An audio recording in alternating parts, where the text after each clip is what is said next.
Good morning friends. शुभ प्रभात. आजच्या या भागामध्ये आपण अभ्यासणार आहोत एक नवीन आणि अतिशय गमतीदार विषय. होय, हा विषय आहे अर्थशास्त्राचा, ज्याला आपण मानवी भूगोल असं म्हणतो. या 10वीच्या अभ्यासक्रमामध्ये भूगोलाचे काही भाग पाडण्यात आलेले आहेत. त्यात सामान्य भूगोल, प्राकृतिक भूगोल, मानवी भूगोल आणि प्रात्यक्षिक अशा अर्थानं आपला अभ्यासक्रम तयार करण्यात आलेला आहे. आज जो धडा आपण अभ्यासणार आहोत त्या धड्याचं नाव आहे, प्रकरणाचं नाव आहे अर्थव्यवस्था आणि व्यवसाय. अर्थव्यवस्था म्हणजे काय? हा एक सर्वांना पडलेला एक साधा आणि अतिशय सोपा प्रश्न जो प्रत्येकाच्या मनामध्ये निर्माण होत असतो. बऱ्याचदा आपण अर्थ म्हणलं की आमच्या डोळ्यासमोर येतो तो पैसा. अर्थ म्हणजे पैसा आणि व्यवस्था म्हणजे पैशाशी संबंधित असलेलं व्यवस्थापन म्हणजे अर्थव्यवस्था. असा एक ढोबळ अर्थ जो आपल्या डोक्यामध्ये नेहमी असतो.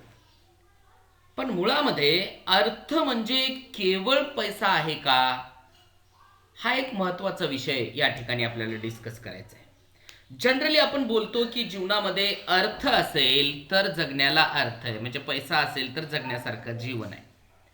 परंतु हे अर्थ या ठिकाणी त्या अर्थानं वापरलेलं नाही, हे आपल्याला इथं समजून घेणं आवश्यक आहे. मग अर्थव्यवस्था म्हणजे तरी काय? तर सरळ सरळ सोप्या शब्दामध्ये आपल्याला अर्थव्यवस्था म्हणजे देशामध्ये एका विशिष्ट कालावधीमध्ये निर्माण होणाऱ्या सर्व प्रकारच्या वस्तू आणि सेवांची गोळाबेरीज होय. म्हणजे एखाद्या अर्थव्यवस्थेत एका विशिष्ट कालावधीमध्ये किती प्रकारच्या वस्तू आणि सेवा निर्माण केल्या जातात त्यावर अर्थव्यवस्था निश्चित केली जाते. सांगण्याचं तात्पर्य थोडक्यात असं आहे की आपल्याला अर्थव्यवस्थेचं जे स्वरूप आहे ते समजून घेणं अतिशय आवश्यक आहे.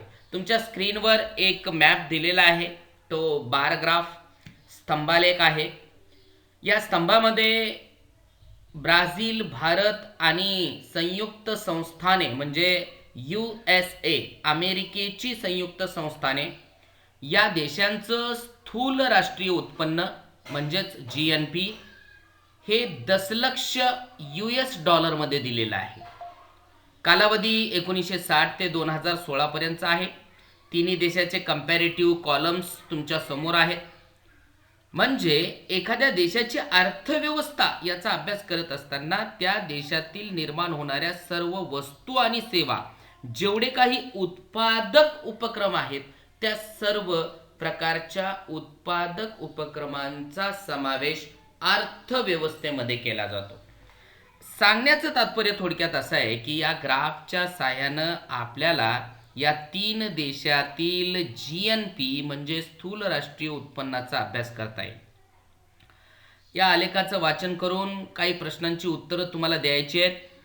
2016 साली कोणत्या देशाचं राष्ट्रीय उत्पन्न सर्वाधिक होतं व किती? तर त्याचं उत्तर आपल्याला अमेरिकेची संयुक्त संस्थाने असं द्यावं लागेल. आणि किती हा जो प्रश्न त्यांनी केलेला आहे तो साधारण 1850 दशलक्ष US डॉलर असं आपल्याला सांगता येईल. कारण जो ग्राफ आहे, कॉलम आहे, स्तंभ आहे तो 1800 आणि 1900च्या मध्ये आहे, म्हणून ते 1850 असावं असं आपल्याला सांगता येईल. आणि दुसरा महत्त्वाचा जो मुद्दा या ठिकाणी प्रश्न विचारलेला आहे या ग्राफवर आधारित, ब्राझील आणि भारत यांची तुलना करता 1980 साली कोणत्या देशाचे राष्ट्रीय उत्पन्न अधिक होते? तर कंपॅरिझन जर केलं तर 1980ला ब्ल्यू कलरचा जो कॉलम आहे थोडासा वर दिसतोय, म्हणून ब्राझील हे असं उत्तर त्याचं द्यावं लागेल. त्यानंतरचा प्रश्न आहे, ब्राझील आणि भारत याची तुलना करता 2016 साली कोणत्या देशाचे राष्ट्रीय उत्पन्न अधिक होते? तर त्याचं उत्तर भारत असं आपल्याला द्यावं लागेल, कारण 2016ला लाल कॉलम जो आहे तो भारताचा आहे. थोडासा तो जास्त किंवा वर असल्याचं आपल्याला दिसून येईल. आणि त्यानंतरचा प्रश्न आहे, 2016 साली भारत व ब्राझील या देशांमधील स्थूल राष्ट्रीय उत्पन्नातील फरक सांगा. तर तो फरक 20 दशलक्ष US डॉलर एवढा आहे. How much it is? It is around 20 millions US dollar, दशलक्ष आहे. आणि साल 2016 मध्ये पुढचा प्रश्न आहे, साल 2016 मधील विकसित राष्ट्रे व विकसनशील राष्ट्र यांच्या स्थूल उत्पन्नातील फरक सांगा. तर तो 1500 US डॉलर, सुमारे 1550 US डॉलर एवढा सांगता येईल. हे झाले या आलेखावर आधारित असलेले प्रश्न. आता या ठिकाणी 3 देशांच्या स्थूल राष्ट्रीय उत्पन्नाची गोळाबेरीज जर बघितली तर आपल्याला असं लक्षात येईल की 1960 पासून ते 2016 पर्यंत कंपॅरिझन जर आपण केलं तर संयुक्त संस्थाने म्हणजे अमेरिकेची संयुक्त संस्थाने या देशाचं GNP अगदी झपाट्यानं वाढल्याचं तुम्हाला दिसून येईल. त्या तुलनेमध्ये भारत आणि ब्राझीलचं GNP जर तुम्ही बघितला तर ते नगण्य अशा स्वरूपाचं आहे. नगण्य म्हणण्यापेक्षा आपण त्याला नसल्यापैकी जमा आहे असं म्हणलं तरी काही हरकत राहू नये. नसल्याच जमा आहे थोडक्यात, कारण त्याची ग्रोथ एवढी स्लो आहे की अमेरिकेच्या संयुक्त संस्थानांच्या GNP समोर ते जवळपास नसल्यासारखं वाटत आहे. म्हणजे सांगण्याचं तात्पर्य, हे सगळं अर्थव्यवस्थेच्या बाबतीत दिलेला एक महत्त्वाचा ग्राफ या ठिकाणी आपल्याला अभ्यासता येतो. आता आपल्याला ब्राझील आणि भारत या 2 देशातील विविध क्षेत्रातील मालकीबाबतचा तक्ता दिलेला आहे. ब्राझील प्रमाणे भारतासंदर्भात माहिती आपल्याला या तक्त्यामध्ये भरायची आहे आणि ती भरून पूर्ण करायची आहे. एखाद्या अर्थव्यवस्थेत आपण जेव्हा उत्पादक उपक्रम असं म्हणतो तर ते उत्पादक उपक्रम वेगवेगळ्या स्वरूपाचे असतात. त्यामध्ये एखाद्या विशिष्ट देशात एका विशिष्ट कालावधीमध्ये निर्माण झालेल्या सर्व प्रकारच्या वस्तू आणि सेवा यांचा समावेश त्या अर्थव्यवस्थेवर होतो. आणि कोणत्या प्रकारच्या वस्तू आणि सेवा तुम्ही निर्माण करत आहात त्यावर तुमच्या देशाच्या आर्थिक विकासाचा जो वेग आहे तो वेग निश्चित केला जातो. म्हणजे सांगण्याचं तात्पर्य थोडक्यात असं आहे, एखादी अर्थव्यवस्था गतिशील आहे किंवा एखादी अर्थव्यवस्था विकसित आहे असं आपण जेव्हा म्हणतो त्यावेळेस ती विकसित कशी आहे यासाठी आपल्याला त्याचं कंपॅरिझन करणं आवश्यक बनतं. आणि ते कंपॅरिझन आपण कशाशी करावं? त्या देशातील उत्पादक उपक्रमांशी किंवा निर्माण होणाऱ्या सर्व प्रकारच्या वस्तू आणि सेवांशी करावं लागणार आहे. आता अजून एक मुद्दा या ठिकाणी तुम्हाला दिलेला आहे. मग अर्थव्यवस्थेचं संचलन करत असताना आपल्याला अर्थव्यवस्था आणि व्यवसाय या दोघांचं एक कंपॅरेटिव्ह टेबल इथं दिलेला आहे. आपल्याला तो भरून काढायचा आहे.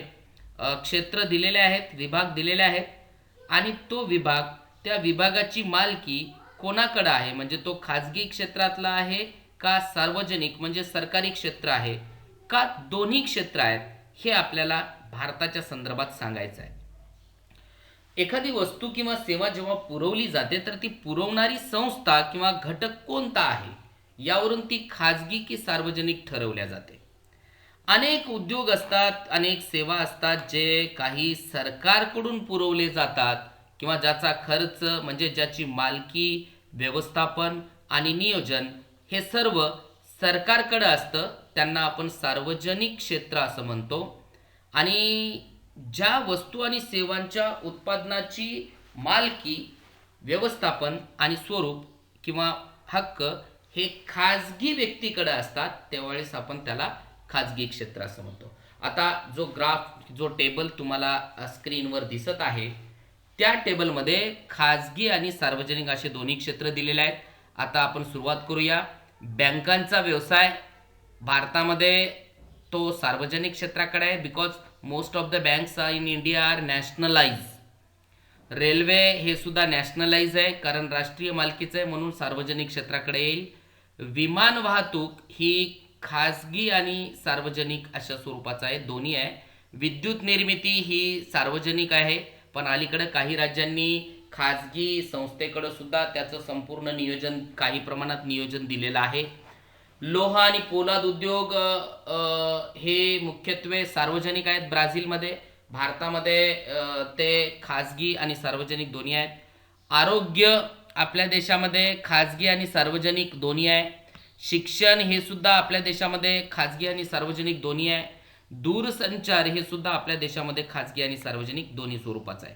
सांगण्याचं तात्पर्य, मालकीहून त्या सेवा लोकांना कशा पुरवल्या जातात या संदर्भाचा आपल्याला अंदाज बांधता येतो.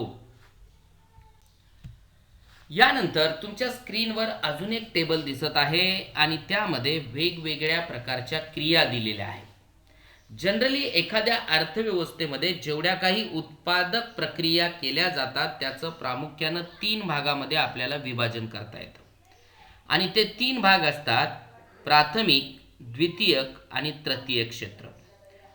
अर्थव्यवस्थेचे 3 प्रकार तसेच अर्थव्यवस्थेतील विविध व्यवसायांचं वर्गीकरण आपण 3 प्रकारामध्ये करू शकतो. अर्थव्यवस्था ही त्या देशातील व्यवसाय, त्यांचे प्रकार आणि विकास यावर अवलंबून असते.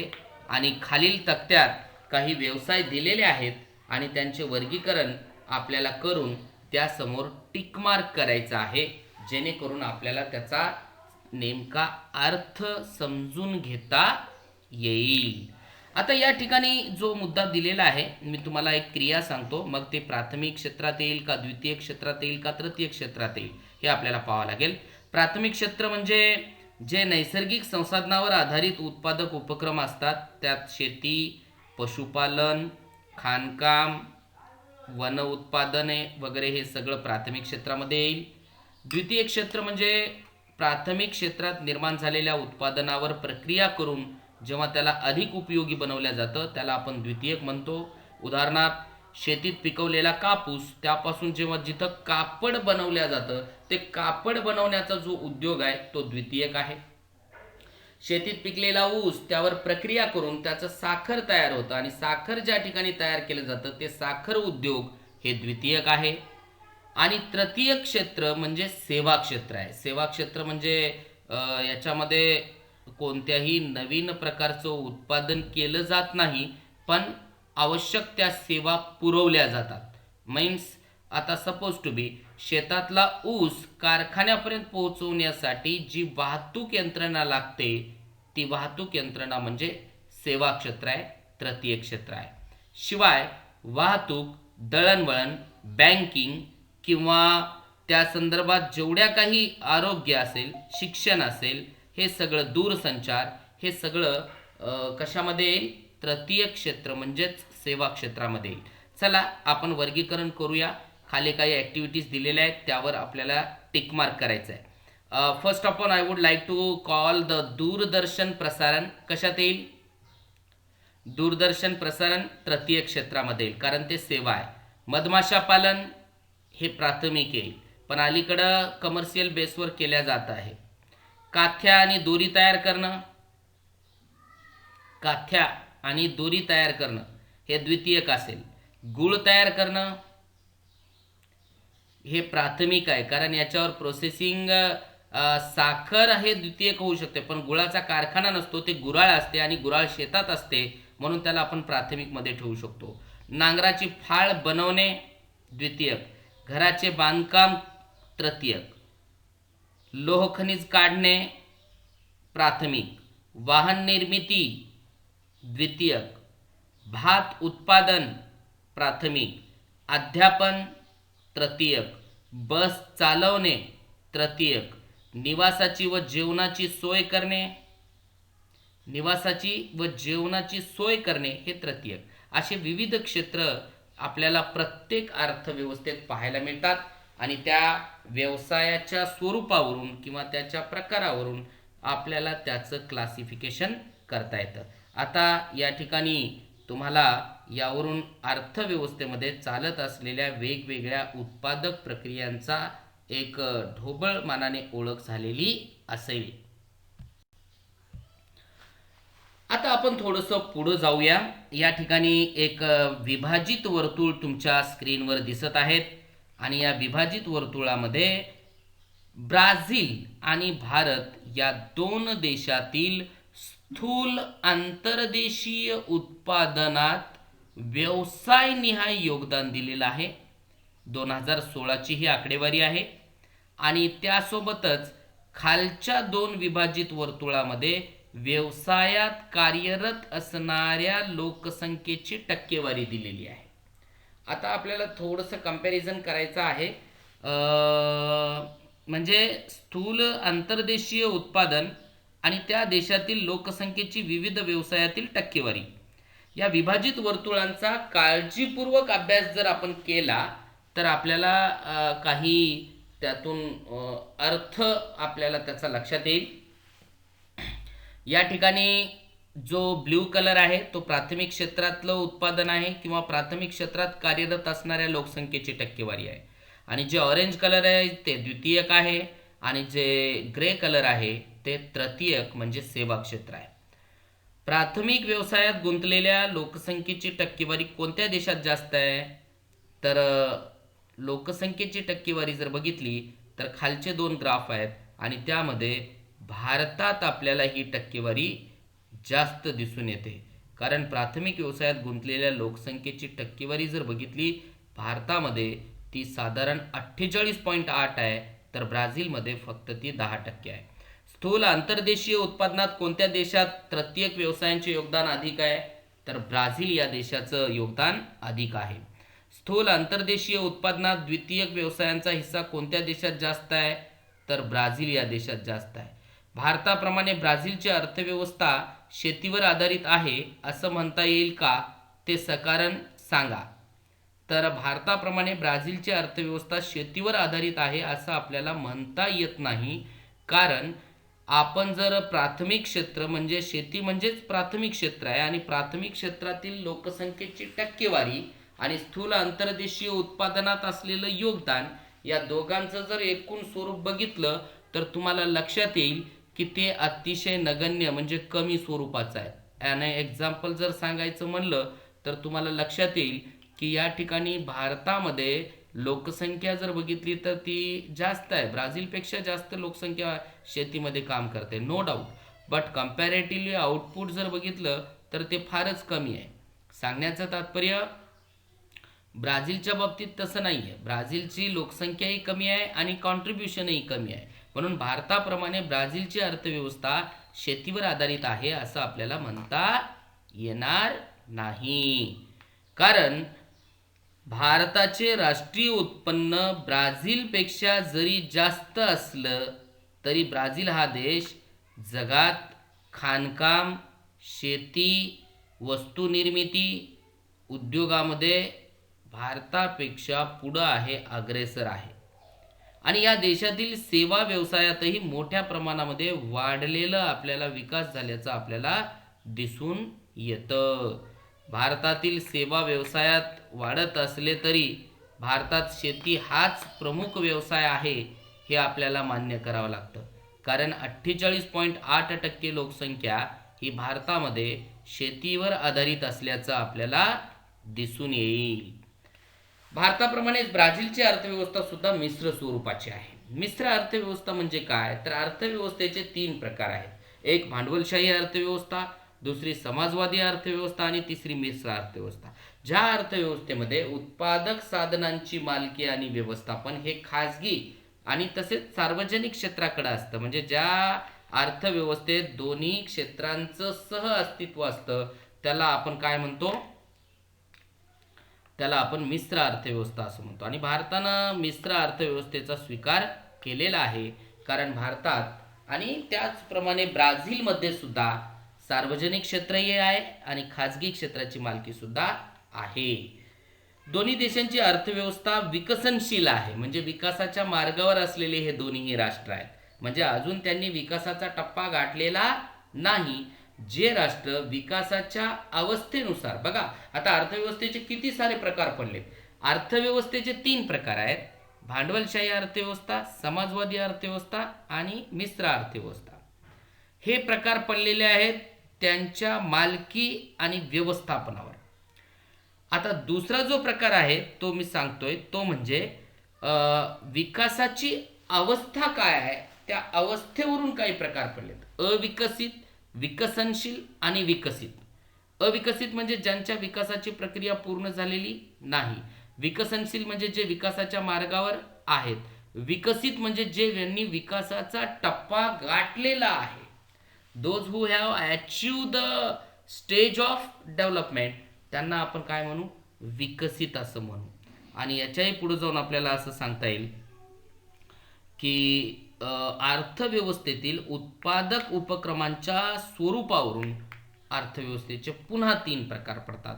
प्राथमिक, द्वितीयक, तृतीयक आणि त्याच्यासोबतच खासगी, सार्वजनिक आणि संयुक्त.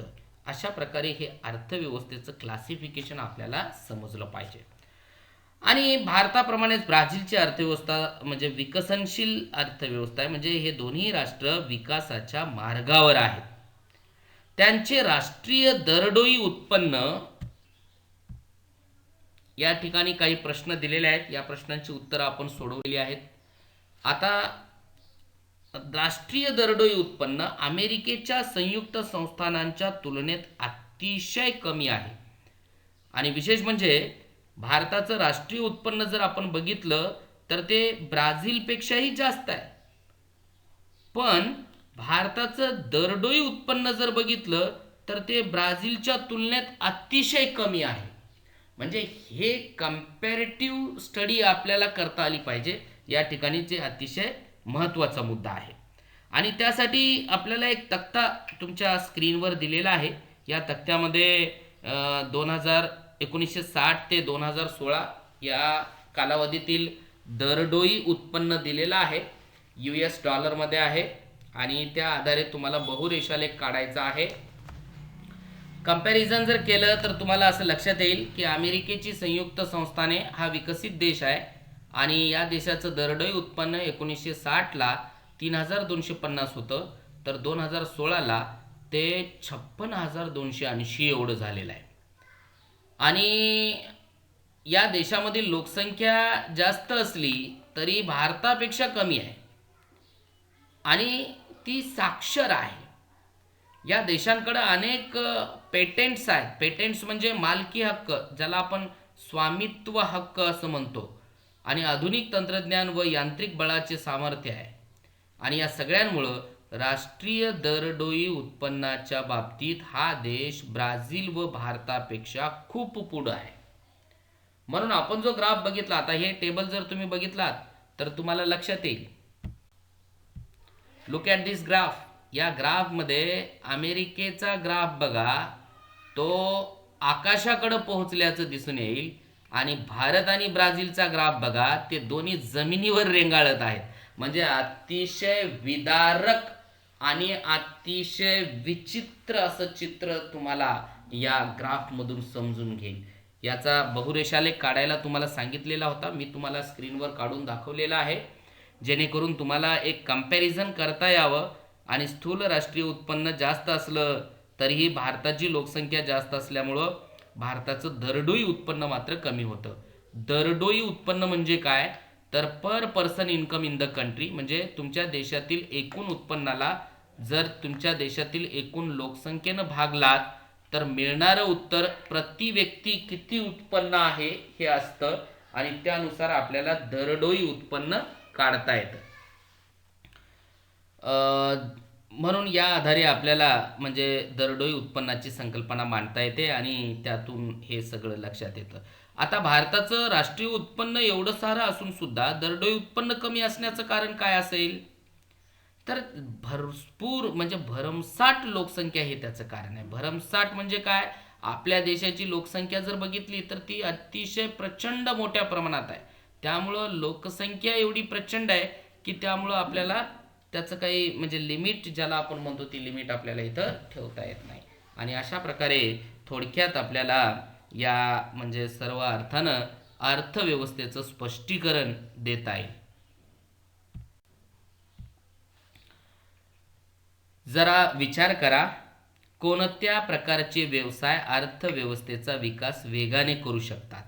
आता मी तुम्हाला ग्राफ दाखवलं, विभाजित वर्तुळ दाखवलं, विविध व्यवसाय दाखवलेत, सार्वजनिक क्षेत्रातले व्यवसाय दाखवलेत, खाजगी क्षेत्रातले व्यवसाय दाखवलेत आणि त्यानुसार व्यवसायांचा प्रकार सुद्धा आपण पाहिलेला आहे. मग प्राथमिक क्षेत्रातले व्यवसाय का द्वितीय क्षेत्रातले व्यवसाय का तृतीय क्षेत्रातले व्यवसाय अर्थव्यवस्थेचा विकास वेगाने करू शकतात? तर आपण आत्तापर्यंत केलेल्या सर्व कंपॅरेटिव्ह स्टडीवरून मला असं सांगता येईल की एखाद्या देशाच्या अर्थव्यवस्थेमध्ये सर्वात जास्त योगदान आपण पाहिलंय ते असतं सेवा क्षेत्रांचं, म्हणजे तृतीय क्षेत्रांचं. आपण ब्राझीलचा विभाजित वर्तुळ पाहिला. ब्राझीलच्या विभाजित वर्तुळामध्ये आपल्याला असं दिसून आलेलं होतं की ब्राझीलमध्ये जो तृतीय क्षेत्राचा वाटा आहे तो इतर दोन क्षेत्रांच्या तुलनेत जास्त असल्याचं आपल्याला दिसून येईल. या ठिकाणी जर तुम्ही बघितलात तर ब्राझीलच्या स्थूल अंतर्देशीय उत्पादनामध्ये एकूण उत्पादनाच्या 67% उत्पादन हे एकट्या तृतीय क्षेत्राचं आहे आणि एकूण लोकसंख्येच्या 71% लोकसंख्या हे काय आहे, तृतीय क्षेत्रात काम करते.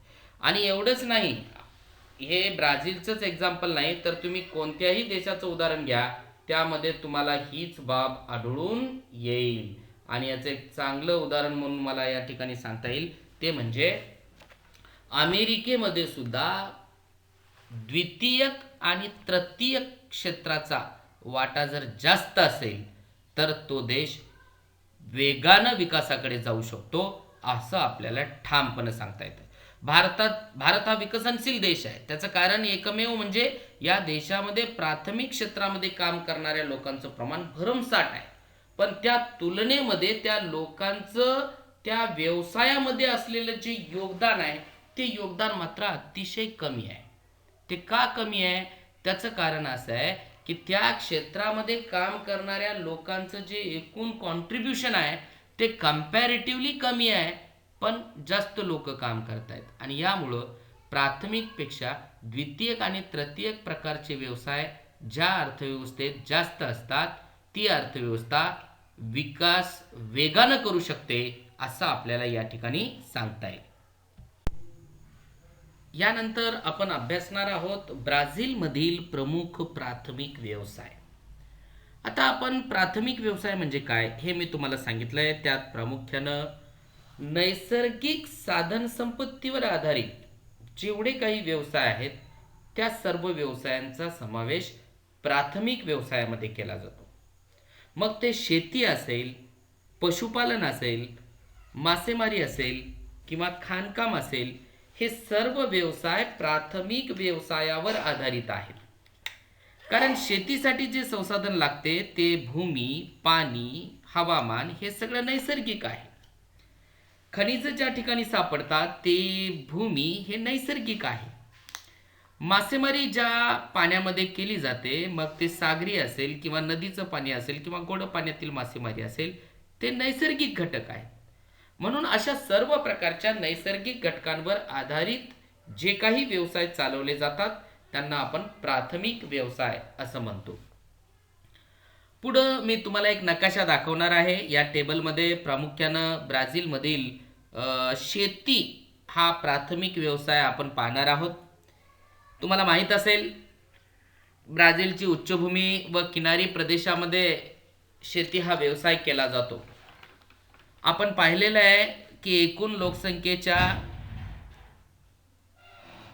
प्राथमिक व्यवसायात गुंतलेल्या लोकसंख्येचं प्रमाण ब्राझीलमध्ये फक्त 10% आहे आणि 10% लोकांचा स्थूल आंतरदेशीय उत्पादनामध्ये जो वाटा आहे तो फक्त 5.5% आहे.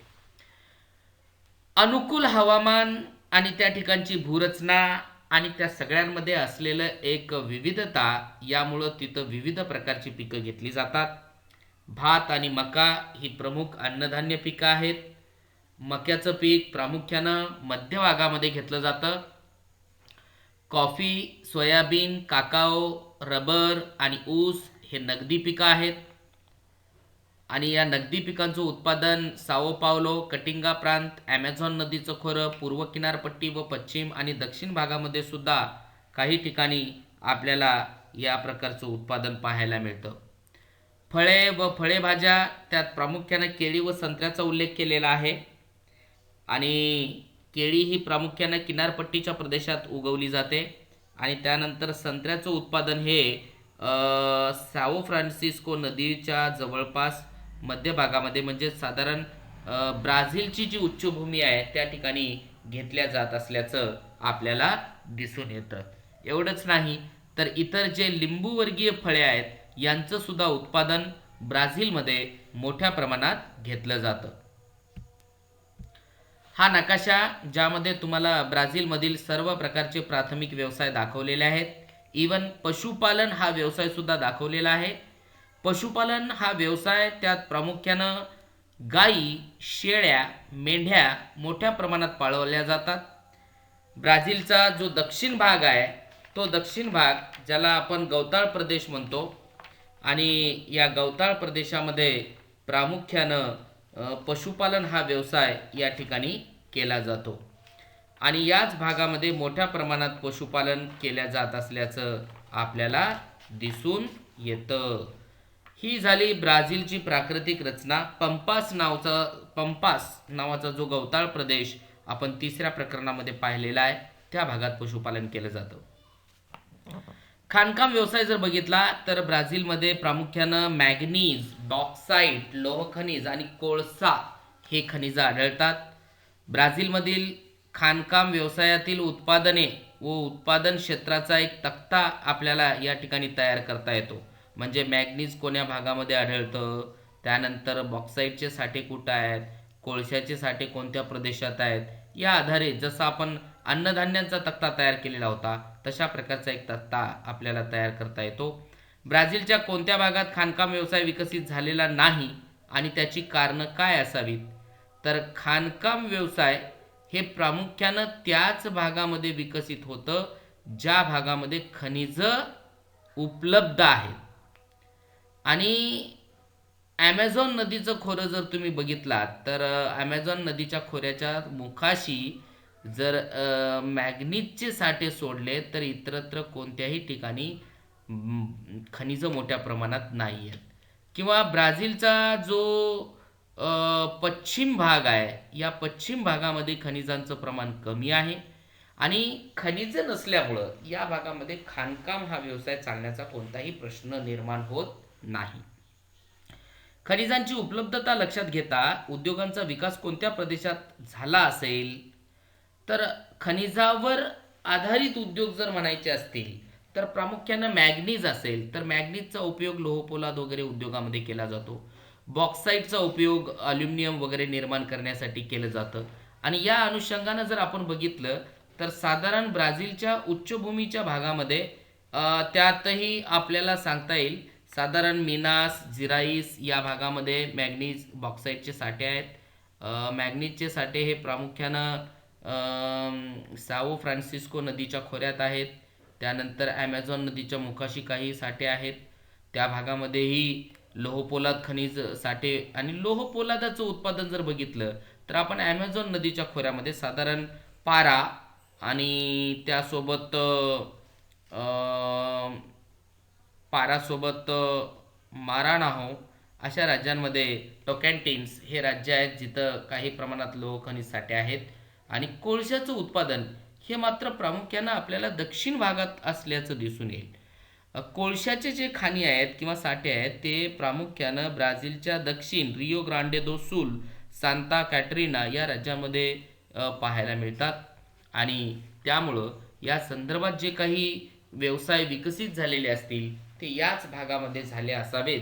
कारण लोहपोलाद खनिज हे एकतर वाहतुकीसाठी अवजड असतं आणि ते वाहतुकीला न परवडणारा कच्चा माल आहे. आणि त्यामुळं त्याचा जो ट्रान्सपोर्टेशन आहे, म्हणजे त्याचं उत्पादन हे त्याच भागामध्ये करणं सोयीचं ठरतं ज्या ठिकाणी त्याचे साठे उपलब्ध आहेत.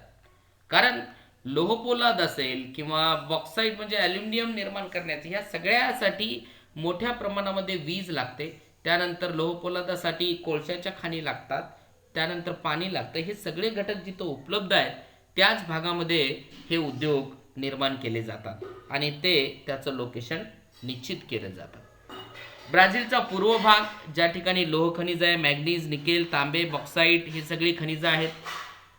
शिवाय ब्राझीलच्या काही कारणांमुळं त्याच्यात मग दुर्गमता आहे. ॲमेझॉन नदीचं खोरं एवढा दुर्गम भाग आहे, घनदाट अरण्य आहेत, खनिजं सुप्त आहेत, पण अज्ञान आहे.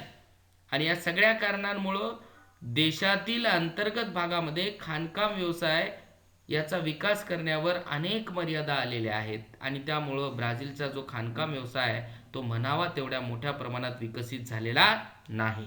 खनिजांची उपलब्धता, देशातील वाढत्या मागणीमुळं उच्चभूमी प्रदेशातील खाणकाम व्यवसाय हा विकसित झालेला आहे. त्यानंतर प्राथमिक व्यवसायांमध्ये मासेमारी हा व्यवसायही आपल्याला पाहायला मिळतो.